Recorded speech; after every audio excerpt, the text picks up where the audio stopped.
This is Santoria Black for the Grambling Sports Radio Network. The Grambling State University Tigers dropped to 0-3 on the season by losing to Alabama State University by the score of 23-20. Costly penalties hurt the Grambling State University Tigers, especially late in the ball game. But another factor in the contest was Alabama State's ability to move the football. Receiving the Alabama State University Hornets was led by Jefferson, who had 8 catches for 81 yards. Dixon, 5 catches, 52 yards, and a touchdown. Ezra Gray, 14 carries for 41 yards. But the main issue in the ball game for the Grambling State University Tigers, missed opportunities. They were not able to cash in, and they got 4 turnovers in the contest. They also missed 2 field goals. Garrett Irvin missed a field goal with 10:05 remaining in the second quarter from 47 yards, and a field goal late in the ball game that would have tied the score at 23, and in the fourth quarter with 6:07 remaining in the contest as well.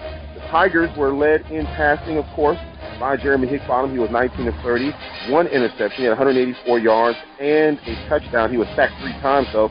Kari Nichols had 11 carries for 91 yards in the ball game. Hickbottom carried the ball 12 times for 70 yards in the contest. Elon Elder did have a touchdown in the ball game. Receiving, Lyndon Rash, he had 5 catches for 55 yards and a touchdown in the contest. The Tigers will have to get things together coming up for this weekend. They go to Dallas, Texas for the State Fair Classic to face a very hot Prairie View A&M University Ball Club. Game time is at 4 p.m. and the pregame is at 3 p.m. on the Grambling Sports Radio Network. Reporting live from the Open Mic Broadcasting Network, I'm Santoria Black. It's the radio guy, Mike Prince. Welcome to the Monday morning edition of the Mike Prince Show right here at the Open Mic Broadcast Network. Of course, our social media handles, Instagram, Facebook, and Twitter, or at the Mike Prince Show. The YouTube channel is Open Mic Broadcast Network. Our 24-hour dial-in message line, 713-570-6736. And last but not least, our website, obnradio.com. And without any further delay, we're going to jump right into today's episode. Today's episode is made possible by attorney Lee Van Richardson of Hempstead, Texas, Diva Skin Conditioner, and Texas Farm Bureau Insurance, located in Waller, Texas. Well, it was a rough weekend for me as a fan. One of those bittersweet weekends. Panthers fell short on the reservation. We'll talk about that in just a little bit. My Steelers are looking for their first win of the season. But on the other side, the St. Louis Baseball Cardinals ended up clinching a playoff spot last night, and to add the cherry on top, by way of eliminating the Chicago Cubs on a 4-game sweep. So I guess I had a pretty balanced out weekend. And with that being said, we'll gear our focus toward the Panthers. Panthers did, I'm going to say, a yeoman's job. Came up short, 45-41. But the adjustment that I was seeking was there. Came up short, but the adjustment was definitely there. DeWanye Tucker, 22 touches, 128 yards.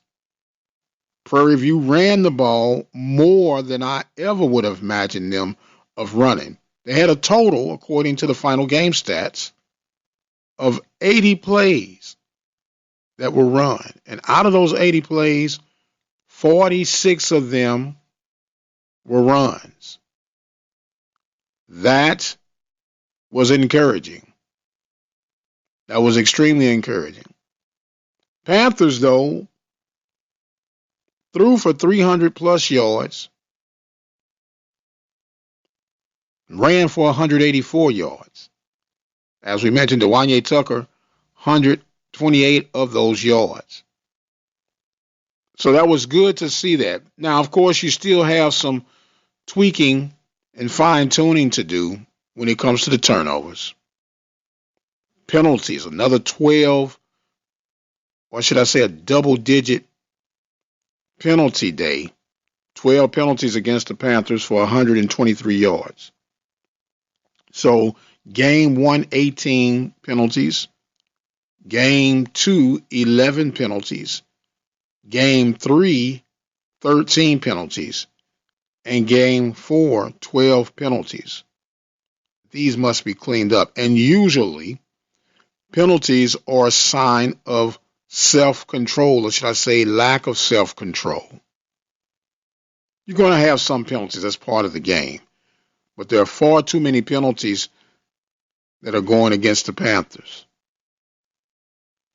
But let the record state that the Panthers are right where I expected them to be at this time of the year. So there's no need to panic just yet. They're right on course. Go back to our July show when we did our projections of how we thought the Panthers would do. We had them beating Texas Southern. We had them losing to University of Houston. We had them losing to Nichols. And as bad as I wanted it, we had them losing to Alcorn. So coming into the State Fair Classic, they're right where we projected them to be. Now is where the rubber meets the road. They are going to have the game of their life coming up this weekend. It is the State Fair Classic. It's always been an important game, but it makes it even more important due to the fact that the Grambling State Tigers have stumbled out of the gate.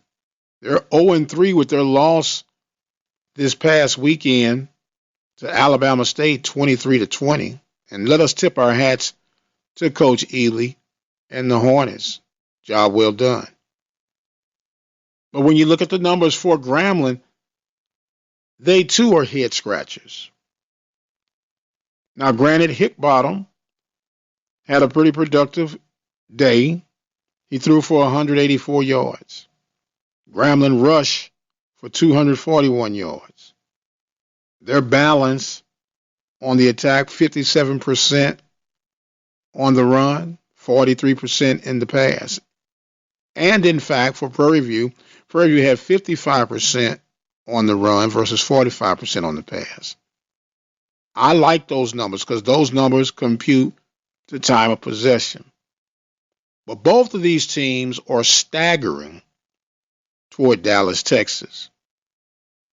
And not that you want to add any fuel to the fire, but chances are that whoever loses this game with the position that they're in would have to do a mad cricket scramble to try to win out the West, which would mean you would represent in the SWAC championship that would lead you to the Celebration Bowl.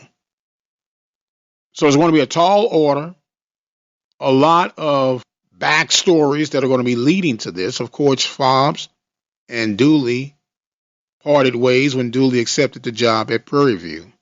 Panthers were victorious last year over Grambling. Panthers and the Tigers are in a must-win situation this week. And we'll continue to break it down as we try to here at the Open Mic Broadcast Network and the Mike Prince Show. So it's going to be very interesting. We heard the report from Centauria Black, how these teams both must improve on penalties and turnovers. So we'll see how it goes as the rest of this week unfolds. Reminding you guys about the opportunity to become a listening partner with us here at the Open Mic Broadcast Network. Go to the website obnradio.com. Click on the PayPal button. Become a listening partner today. That website again is obnradio.com. Your support does truly make a difference. I'm going to exit stage left for today. Reminding you guys to subscribe to our YouTube channel at Open Mic Broadcast Network. A huge week on the campus of Prairie View. SWAC Volleyball Roundup, hosted by the Panthers. And guess what? We'll be at two places at the same time. We'll tell you about that later on throughout the course of the week. I've got to go. But until the next time, you guys be blessed. We'll see you on the other side.